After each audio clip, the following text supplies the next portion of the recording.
Hello दोस्तों, कैसे हैं आप लोग। मैं उम्मीद करता हूं कि दोस्तों आप लोग अच्छे होंगे और आपकी तैयारी भी अच्छी चल रही होगी। तो दोस्तों आज की इस वीडियो क्लास में हम लोग कवर करेंगे प्लेटफॉर्म का एनटीपीसी सीबीटी 2 का सेट नंबर 10 का। और दोस्तों आपने अभी तक पिछले वीडियो को नहीं देखा है तो जय चैनल के प्ले लिस्ट में वहाँ से आपको सभी वीडियो मिल जाएंगी जिसमें कि सेट नंबर 1 से लेकर 9 तक बतलाया गया है। तो चलिए दोस्तों आज की इस वीडियो क्लास को हम लोग स्टार्ट करते हैं बिना कुछ देरी किए। तो आज का हमारा पहला प्रश्न है,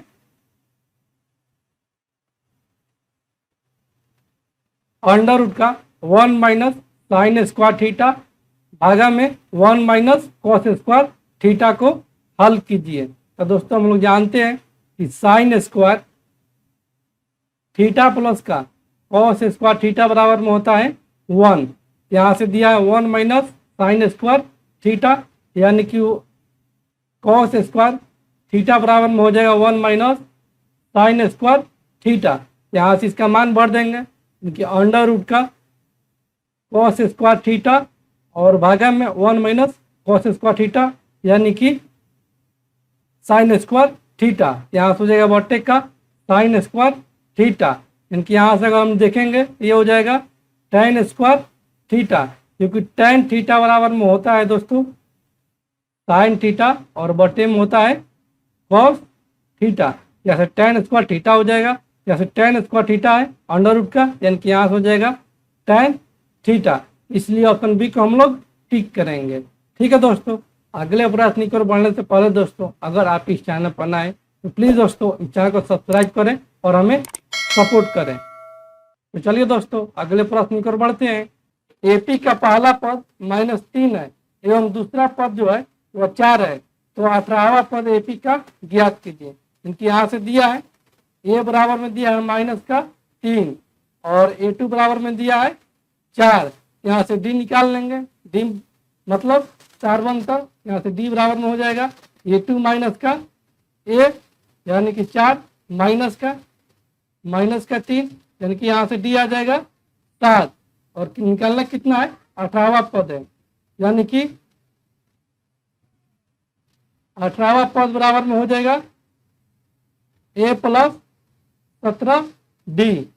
ये दोस्तों कहाँ से आया, यहाँ से 18वां पद निकालेंगे तो ए प्लस 18 माइनस 1 इंटू का डी, यहाँ से हो जाएगा ए प्लस 18 में से जाएगा 17 इंटू का डी। इसको 18वां पद को हम लोग डायरेक्ट यहाँ पर लिख दिया है ए प्लस 17 डी। यहाँ से ए का मान कितना है, ए का मान है यहाँ से 3 और प्लस का हो जाएगा 17 और इंटू का डी कितना निकाले हैं दोस्तों 7 निकाले हैं। ठीक है, यहाँ से हो जाएगा गुने का 7। यहाँ से हम लोग दोस्तों लिख सकते हैं माइनस का 3 और प्लस का 17 7 19 से यानी कि 119। ये दोस्तों कितना हो जाएगा, ये हो जाएगा माइनस का 3 और प्लस का 119 यानी कि प्लस का 116। इनका 18वां पद हम लोग का आ गया 116, इसलिए ऑप्शन बी को हम लोग टिक करेंगे। ठीक है दोस्तों, अगले प्रश्न की ओर बढ़ते हैं। अगला प्रश्न है, जमीन पर एक वृक्ष लंबवत खड़ा है। ठीक है, जमीन पर एक बिंदु जो एक टावर के आधार से 30 मीटर की दूरी पर स्थित है, वो टावर के शीर्ष से एक 60 डिग्री का उन्नयन कोण बनाता है, तो टावर की ऊंचाई क्या है। तो दोस्तों मान लेते हैं कि ये भी हमारा एक पेड़ है और सीडी हमारा एक टावर है, जिसमें कि बोल रहा है कि जमीन पर एक बिंदु जो एक टावर के आधार से 30 मीटर की दूरी पर स्थित है, यानी कि वृक्ष जो है वो टावर के 5 बिंदु से 30 मीटर की दूरी पर है, क्योंकि यहाँ से यहाँ तक की दूरी है 30 मीटर है और वो टावर के शीर्ष से एक 60 डिग्री का उन्नयन कोण बनाता है। ये जो कोण बना रहा है यह बना रहा है 60 डिग्री का। तो दोस्तों हम लोग पिछले वीडियो में पढ़े थे कि 60 डिग्री के सामने वाला भुजा जो होता है वह √3 होता है और नीचे वाला 1 होता है, यानी कि 1 का मान दिया है 30। यहाँ से पूछा है टावर की ऊंचाई, टावर की ऊंचाई कौन सी है, टावर की ऊंचाई सीडी है। यहाँ से निकाल लेंगे √3 बराबर में, √3 बराबर में हो जाएगा 30 इंटू का √3, क्योंकि टावर की ऊंचाई जो आ गया और 30√3 आ गया, इसलिए ऑप्शन ए को हम लोग टिक करेंगे। ठीक है दोस्तों, अगले प्रश्न की ओर बढ़ते हैं। अगला प्रश्न है, यदि x + 1 जो है वह x के पावर 4 माइनस का ax³ और प्लस का 2x² और माइनस का 3x + 1 का एक गुणनखंड है, तो a किसके बराबर है, क्योंकि a का मान क्या है। तो दोस्तों हम लोग जानते हैं कि जब x + 1 जो है वो इतना का एक गुणनखंड है, तो ये x + 1 जो है वो 0 के बराबर हो जाएगा। यानी कि यहाँ से हम लिख सकते हैं x + 1 बराबर में 0, यानी कि x का मान हो जाएगा यहाँ से माइनस का 1, और इसी x का मान जो भर देंगे वो इतना समीकरण में भर देंगे। तो समीकरण कौन सा है, समीकरण है x के पावर 4 माइनस का ax³ प्लस का 2x² माइनस का 3x और प्लस का 1।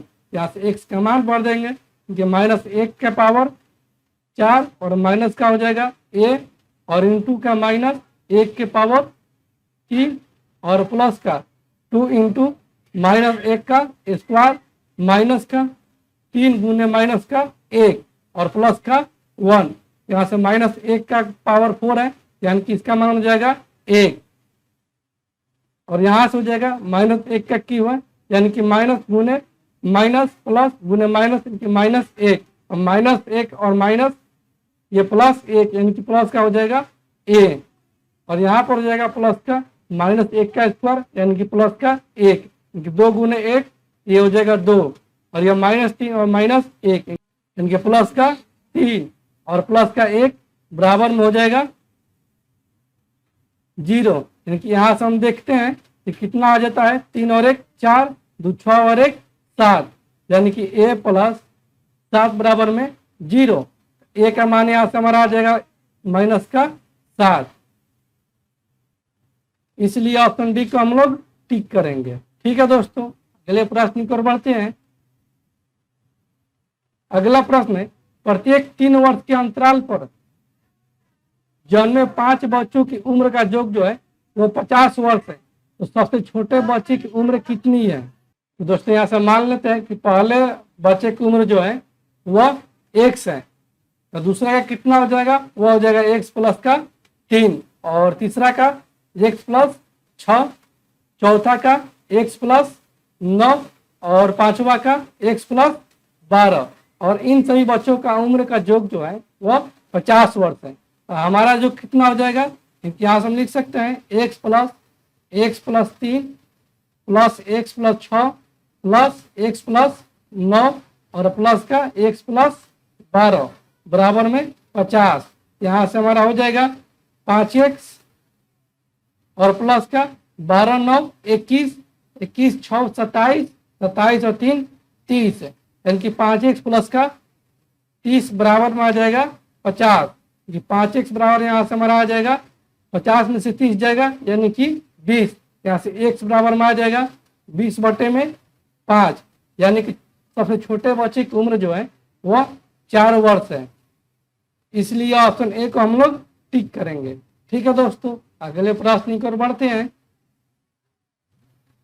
अगला प्रश्न है, एक व्यक्ति 3000 रुपये में एक गाय खरीद कर उसी दिन, यानी कि जिस दिन वो गाय खरीदता है उसी दिन उसे खरीद कर इसे एक क्रेता को 2 वर्षों के ऋण पर 3600 रुपये में बेच दिया। यदि ब्याज की दर जो है वो 10% प्रति वर्ष है, तो उसे कितना रुपए का लाभ होगा।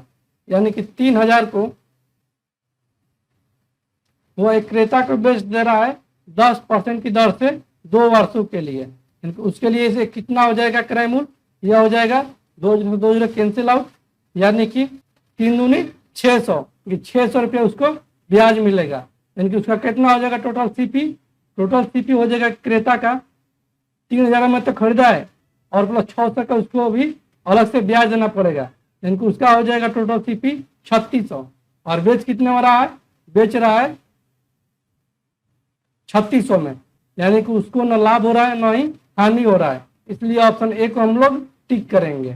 ठीक है दोस्तों, अगले प्रश्न की ओर बढ़ते हैं। अगला प्रश्न है, हर्ष ने 27.50 रुपया में एक पुस्तक को बेचते हुए 10% का लाभ किया। यदि वह इसे 25.75 रुपया में बेचता तो उसे कितने प्रतिशत का लाभ या नुकसान होता। तो दोस्तों यहां से बेच रहा है 27.50 में, तो उसको लाभ हो रहा है 10% का। यहां से इसका क्रय मूल्य निकाल लेंगे कि क्रय मूल्य बराबर में हो जाएगा विक्रय मूल्य इंटू का 100, क्योंकि क्रय मूल्य छोटा होगा विक्रय मूल्य से, और बटे में हो जाएगा कितने का लाभ पा रहा है 10% का, इनकी हो जाएगा बटे में 110। यहाँ से हमारा सीपी आ जाएगा 27.50 गुने में 100 यानी कि 2750 और बटे में हो जाएगा 110। तो एक जीरो कैंसिल आउट और ये 11 दूनी 22, 5 11 5 55, यानी उसका सीपी जो है वह है 25 रुपया और कितने में बेच रहा है 25.75 रुपया में, यानी उसका एसपी हो जा रहा है 25.75 रुपया। यहाँ से कितना हो रहा है इसका प्रॉफिट हो जा रहा है 25.75 माइनस का 25, उसका प्रॉफिट परसेंट अगर निकालेंगे ये हो जाएगा 0.75 का प्रॉफिट हो रहा है। और किससे हो रहा है वो हो रहा है 25 ले, क्योंकि 25 और गुने में हो जाएगा 100, ये दोस्तों कट जाएगा 25 तिहाई 75 यानी कि 0.03, यहाँ से प्रॉफिट परसेंट हमारा आ जाएगा 3%, इसलिए ऑप्शन बी को हम लोग टिक करेंगे। ठीक है दोस्तों, अगले प्रश्न की ओर बढ़ते हैं। अगला प्रश्न है ए, दो दिए गए स्टेशनों के बीच रेलवे ट्रैक 16 दिनों में बिछा सकता है एवं बी उसी काम को 12 दिनों में कर सकता है। सी के सहयोग से उन्होंने इस काम को केवल 4 दिनों में पूरा कर दिया, तो सी अकेले कितने दिनों में इस काम को पूरा कर सकता है। यानी कि ए जो है वो 16 दिनों में करता है और बी जो है वही काम को 12 दिनों में करता है, और सी के सहयोग से यानी कि ए प्लस बी और प्लस सी ये तीनों मिलकर इस काम को 4 दिनों में पूरा कर दे रहा है। तो सी अकेला इस काम को कितने दिनों में कर सकता है, क्योंकि इसका एलसीएम हो जाएगा 48, टोटल कार्य हो जाएगा इसका 48, ए की क्षमता आ जाएगा 3 और बी की क्षमता आ जाएगा 4 और सी इन तीनों की क्षमता आ जाएगा 12। यहाँ से अगर ए कर रहा है 3 और बी कर रहा है 4 और तीनों मिलकर कर रहे हैं 12, तो कितना करेगा सी, ये करेगा 5 यूनिट। इनके पूछा है सी अकेले कितने दिनों में करेगा, तो सी कर रहा है 1 दिन में 5 यूनिट और करना कितना इसको करना है टोटल 48 यूनिट काम, यानी एक बराबर में हो जाएगा 48 बटे में 5। यहाँ से आ जाएगा 9 सहित 3 बटे में 5 दिन, क्योंकि सी जो करेगा अकेला वो 9 सहित 3 बटे में 5 दिन में टोटल कार्य को समाप्त कर देगा, इसलिए ऑप्शन सी को हम लोग टिक करेंगे। ठीक है दोस्तों, अगले प्रश्न की ओर बढ़ते हैं। अगला प्रश्न है सरल कीजिए अंडर रूट का 3 माइनस का 1 बटा में अंडर रूट 3 का होल स्क्वायर। यानी कि दोस्तों हम लोग जानते हैं कि a माइनस बी का होल स्क्वायर बराबर में होता है a स्क्वायर प्लस का b स्क्वायर और माइनस का होता है 2ab। यहाँ से दिया है √3 माइनस का 1 बटे में √3 का स्क्वायर।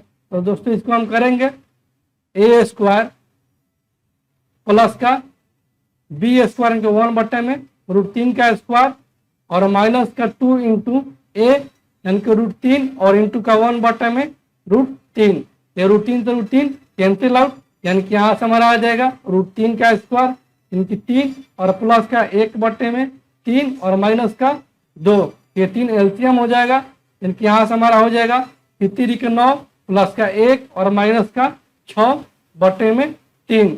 तो दोस्तों यहाँ से हम लिख सकते हैं 9 और 1 10, यानी कि 10 में से 6 जाएगा 4, यानी कि 4 बटे में 3, इसलिए ऑप्शन बी को हम लोग टिक करेंगे। ठीक है दोस्तों, अगले प्रश्न की ओर बढ़ते हैं। अगला प्रश्न है ए एक काम को अकेले 6 दिनों में और बी अकेले 8 दिनों में पूरा कर सकता है। ए और बी मिलकर 3200 रुपये में इस काम को करने का जिम्मा लेते हैं, क्योंकि ठेका लेते हैं, और सी के सहयोग से उन्होंने इस काम को 3 दिनों में पूरा कर लिया, तो सी को कितना भुगतान दिया जाएगा।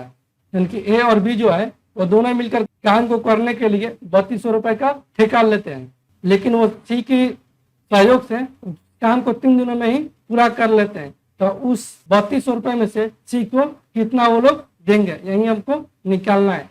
यहाँ से दिया है ये कितना कर रहा है, ए जो कर रहा है वो 6 दिनों में कर सकता है, और बी जो कर रहा है वो 8 दिनों में कर सकता है, और तीनों मिलकर कितना कर रहे हैं, या 3 दिनों में, यानी ए प्लस बी और प्लस सी मिलकर कर रहे हैं 3 दिनों में। तो इन सभी का एलसीएम कितना हो जाएगा, इन सभी का एलसीएम हो जाएगा 24, यानी कि ए की क्षमता आ जाएगा 4 और बी की क्षमता आ जाएगा 3 और तीनों की क्षमता आ जाएगा 8, यानी कि ए की क्षमता जो है वो 4 है और बी की 3 है। तो सी के कितना हो जाएगा, सी का हो जाएगा 1, क्योंकि तीनों की क्षमता जो है वो 8 है। तो दोस्तों पैसा का जो बंटवारा होता है वो इनकी दिनों पर नहीं होता है, या इनकी कार्य के क्षमताओं के अनुसार ही पैसा का बंटवारा होता है। यहाँ से निकाल लेंगे, यानी कि ए अनुपात बी अनुपात सी कितना है, यह है 4:3:1, और इन्हीं अनुपात को बांटना है 3200 रुपए में, यानी 4 3 7 और 1 8 का मान आ गया 3200, जैसे 1 का मान आ जाएगा 400। तब पूछा है किसका, पूछा है सी का। तो सी का अनुपात कितना है, सी का अनुपात है 1, यानी सी का जो धनराशि मिलेगा वो मिलेगा 400 रुपए। इसलिए ऑप्शन बी को हम लोग टिक करेंगे। ठीक है दोस्तों, अगले प्रश्न की ओर बढ़ते हैं।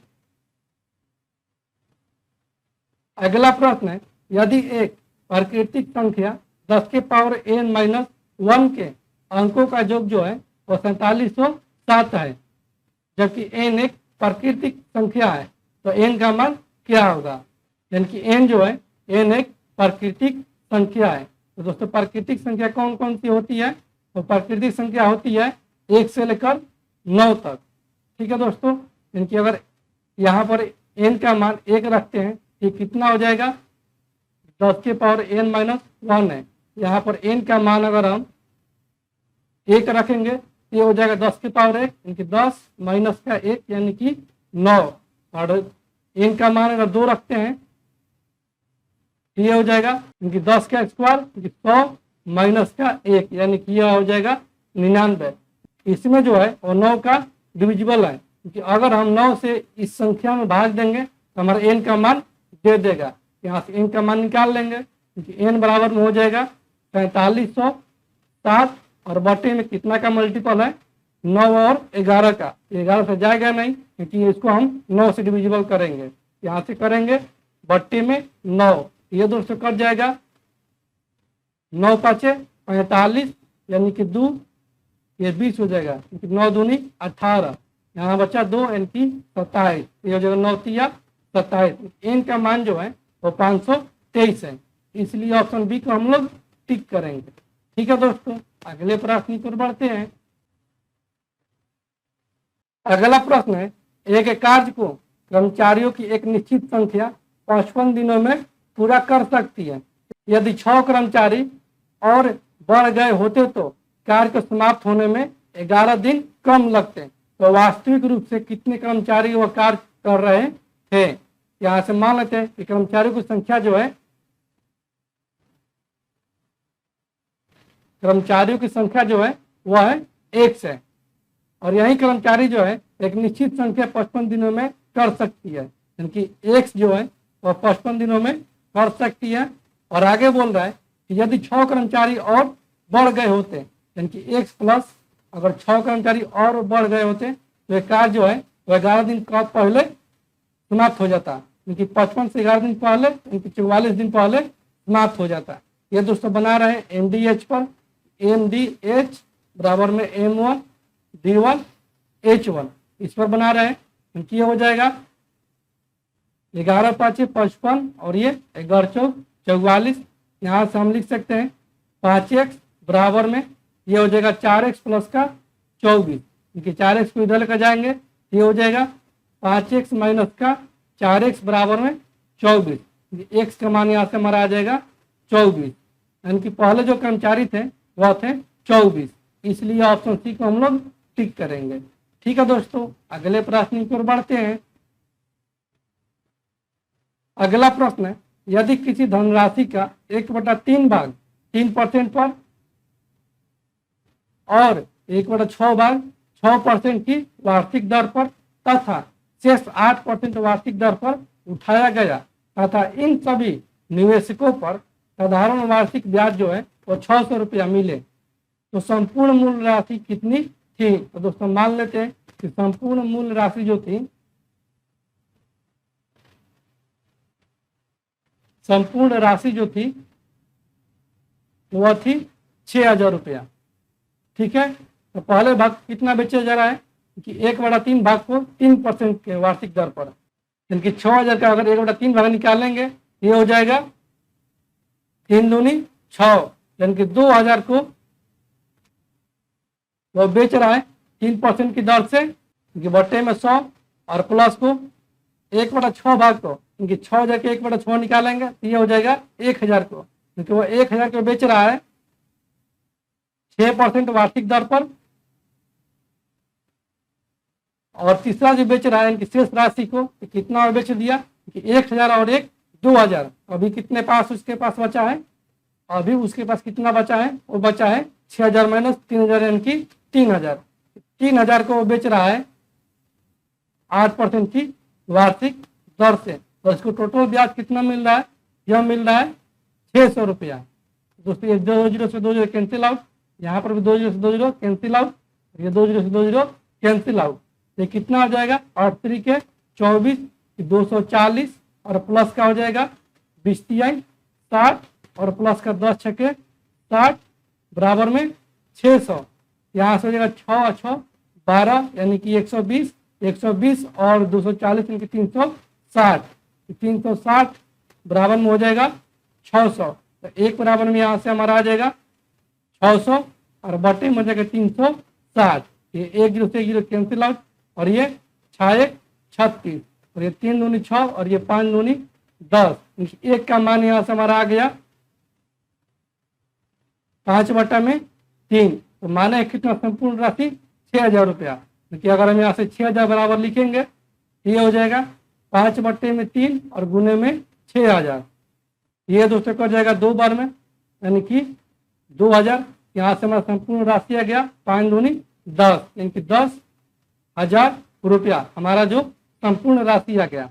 इसलिए ऑप्शन डी को हम लोग टिक करेंगे। ठीक है दोस्तों, अगले प्रश्न की ओर बढ़ते हैं।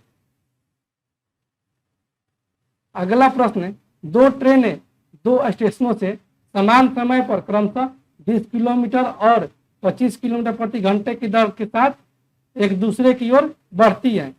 जब वे मिलती है तो ये पाया जाता है कि एक ट्रेन दूसरी से 80 किलोमीटर ज़्यादा चल रही है, तो 2 स्टेशनों के मध्य की दूरी ज्ञात कीजिए। इसका समय जो है वो समान है, क्योंकि टाइम जो है वो सेम है। यहाँ से हम जानते हैं v बराबर में होता है d/t, यहाँ से t बराबर में हो जाएगा डिस्टेंस बटा में चाल। यहाँ से दिया है पहली रेलगाड़ी जो है वो 20 किलोमीटर प्रति घंटा से, यानी d/20 और बराबर में हो जाएगा दूसरी रेलगाड़ी जो है वो 25 किलोमीटर प्रति घंटा की दर से चलती है, लेकिन वो 80 किलोमीटर ज़्यादा चल देती है। यहाँ से हो जाएगा d, जितना दूरी तय करना उतना तय करती है, लेकिन 80 किलोमीटर ज़्यादा तय कर लेती है, क्योंकि प्लस का 80 और बटे में हो जाएगा 25। यहाँ से हो जाएगा 4 5 20 और ये 5 25, इसको तीसरा तीर से गुना कर देंगे, क्योंकि यहाँ से हमारा हो जाएगा 5d बराबर में 4d और प्लस का 8 चुके 32 यानी 320। यहाँ से d बराबर में हमारा आ जाएगा 320, यानी ये जो दोनों ट्रेनें दूरी तय कर रही है वो 320 की तय कर रही है। तो टोटल डिस्टेंस हो जाएगा, टोटल डिस्टेंस पहली रेलगाड़ी तय कर रही है 320 और दूसरी कर रही है 320 और प्लस 80, क्योंकि जितना तय करना था वो तय तो करती है, लेकिन 80 किलोमीटर ज़्यादा चल देती है। ये हो जाएगा हमारा 320 और 320 यानी कि 640 640 प्लस का 80 यानी कि 720 किलोमीटर, यानी कि उन दोनों स्टेशनों का मध्य की दूरी जो है वो 720 किलोमीटर है। इसलिए ऑप्शन ए को हम लोग टिक करेंगे। ठीक है दोस्तों, अगले प्रश्न पर बढ़ते हैं। अगला प्रश्न, एक यात्रा पूरी करने में 6 घंटे लगते हैं यदि 1/4 घंटे, 1 सहित 2/8 घंटे तथा 2 सहित 1/3 घंटे की यात्रा पूरी कर ली हो तो यात्रा पूरी करने में कितना और समय लगेगा। टोटल से कितना है, अगर इन सभी को जितना यात्रा किया है उतना के जोड़कर अगर हम पूरी यात्रा के समय में से घटा देंगे तो हमारा आ जाएगा शेष समय। यानी कि यहाँ से हम लिख सकते हैं कि वो कितना यात्रा कर लिया है घंटा, वो कर लिया है 1/4 घंटा प्लस का 1 सहित 2/8 यानी कि 8 और 2 10/8 और प्लस का 2 सहित 1/3 3 6 और 1 7/3।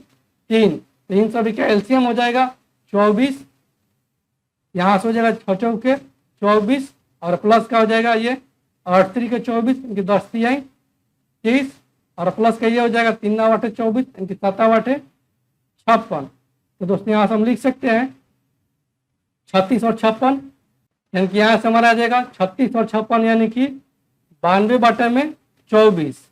ये दोस्तों कट जाएगा 12 दूनी 24 और ये 4 दूनी 8 1 6 दूनी 12 क्योंकि अभी और कट गया, ये 23 दूनी 46 और ये 6 दूनी 12 यानी कि टोटल तय कर लिया है वो 23/6 घंटा। तो उसको अभी और कितना तय करना पड़ेगा, यानी कि अगर हम 6 घंटे में से 23/6 घंटा निकाल लेंगे तो वो से समय आ जाएगा, क्योंकि और समय लगेगा उसको, और समय लगेगा उसको 6 माइनस 23/6 घंटा। यहाँ से हो जाएगा 6 एलसीएम यानी कि 36 माइनस का 23 और बट्टे में हो जाएगा 6। तो 36 में से 23 जाएगा यानी कि ये हो जाएगा 6 में से 3 जाएगा 3 और 3 में से 2 जाएगा 1 यानी कि 13/6। इसको दोस्तों अगर मिनट में बदलेंगे ये हो जाएगा 60 गुना में यानी कि ये कट जाएगा 10 बार में। यहाँ से हमारा आ जाएगा 130 मिनट। 130 मिनट का दोस्तों कितना होता है, यह होता है 2 घंटा क्योंकि 120 मिनट और प्लस के कितना बच गया 10 मिनट से 2 घंटा 10 मिनट है, इसलिए ऑप्शन बी को हम लोग टिक करेंगे। ठीक है दोस्तों, अगले प्रश्न की ओर बढ़ते हैं। अगला प्रश्न है, निम्नलिखित में से कौन सी संख्या जो है वो 3/4 से छोटी तथा 2/3 से बड़ी है। 3/4 को अगर हम परसेंट में बदलेंगे यहाँ से हम लिख सकते हैं 3/4 और परसेंट में बदलेंगे यानी कि 100 से गुना करेंगे, ये हो जाएगा 25 चौके 100। ये 3/4 का मतलब आ जाएगा यहाँ से 75%।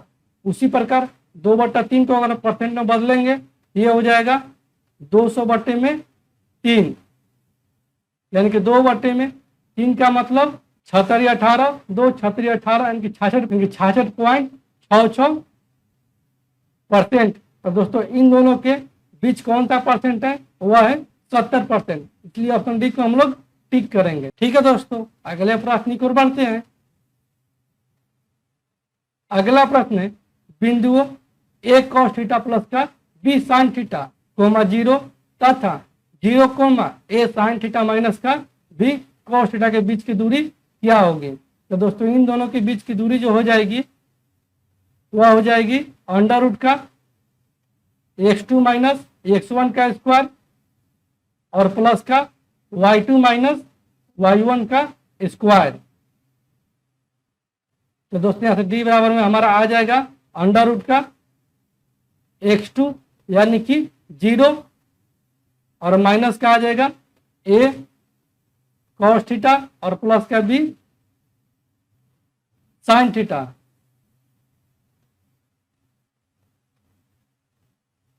का स्क्वायर और प्लस में हो जाएगा y2 यानी कि a sin थीटा और माइनस का b cos थीटा और माइनस का 0 का होल स्क्वायर। तो दोस्तों इसको अगर हम सॉल्व करेंगे, यहाँ से सॉल्व करने के बाद हमारा आ जाएगा √ का a स्क्वायर प्लस का b स्क्वायर। ठीक है दोस्तों, अगर हम इसी को अगर सॉल्व करेंगे तो बहुत ज़्यादा वीडियो लंबा हो जाएगा, इसलिए आप लोग इसको सॉल्व कर लीजिएगा। यहाँ पर हम फॉर्मेट बतला दिए हैं, इसी फॉर्मेट पर ये बनेगा। क्योंकि हमारा ऑप्शन नंबर ए सही उत्तर हो जाएगा। ठीक है दोस्तों, इसलिए ऑप्शन ए को हम लोग टिक करेंगे। तो चलिए दोस्तों अगले प्रश्न की ओर बढ़ते हैं। अगला प्रश्न है, ए जो है वो 5,000 रुपये बी को 2 वर्षों के लिए और 3,000 रुपये सी को 4 वर्षों के लिए एक समान साधारण ब्याज की दर पर ऋण दिया और ब्याज के रूप में दोनों से कुल 2200 रुपये प्राप्त किया। तो ब्याज की दर प्रति वर्ष क्या है? तो दोस्तों ए जो है वो बी को दे रहा है 5,000 रुपये 2 वर्षों के लिए और सी को दे रहा है 3,000 रुपये 4 वर्षों के लिए। यहाँ से हम लोग जानते हैं साधारण ब्याज बराबर में होता है, एसआई बराबर में होता है पी आर टी बटे में 100। यहाँ से 5,000 रुपये को 2 वर्षों के लिए दे रहा है, यानी 5,000 गुने में हो जाएगा 2 इंटू में आर और बटे में हो जाएगा 100 और इन दोनों को प्राप्त कर रहा है 2200 रुपये का ब्याज, क्योंकि प्लस का हो जाएगा 3,000 गुने में 4 इंटू में आर और बटे में हो जाएगा 100 बराबर में 2200 रुपया। यहाँ से 2 जीरो से 2 जीरो कैंसिल आउट और यहाँ पर भी 2 जीरो से 2 जीरो कैंसिल आउट। यहाँ से हो जाएगा 50 दूनी 100 बार और प्लस का हो जाएगा ये 30 चौके 120 आर बराबर में 2200 रुपया। यहाँ से दोनों का हो जाएगा जोग 120 और 100 यानी कि 220 आर बराबर में आ जाएगा 2200 रुपया। यहाँ से 220 से 220 कैंसिल आउट कि आर बराबर यहाँ से हमारा आ जाएगा 10%, इसलिए ऑप्शन डी को हम लोग टिक करेंगे। ठीक है दोस्तों, तो दोस्तों मैं उम्मीद करता हूँ कि आज का वीडियो क्लास आपको अच्छी तरह से समझ में आ गया होगा। और दोस्तों आपने अभी तक इस चैनल को सब्सक्राइब नहीं किया है तो प्लीज दोस्तों इस चैनल को सब्सक्राइब करें और हमें सपोर्ट करें। और दोस्तों जो भी सवाल इस सेट का बच गया है इसको अगले वीडियो में कवर करेंगे। तो चलिए दोस्तों आज के लिए बस इतना ही, फिर मिलते हैं इसके अगले पार्ट में, तब तक के लिए धन्यवाद।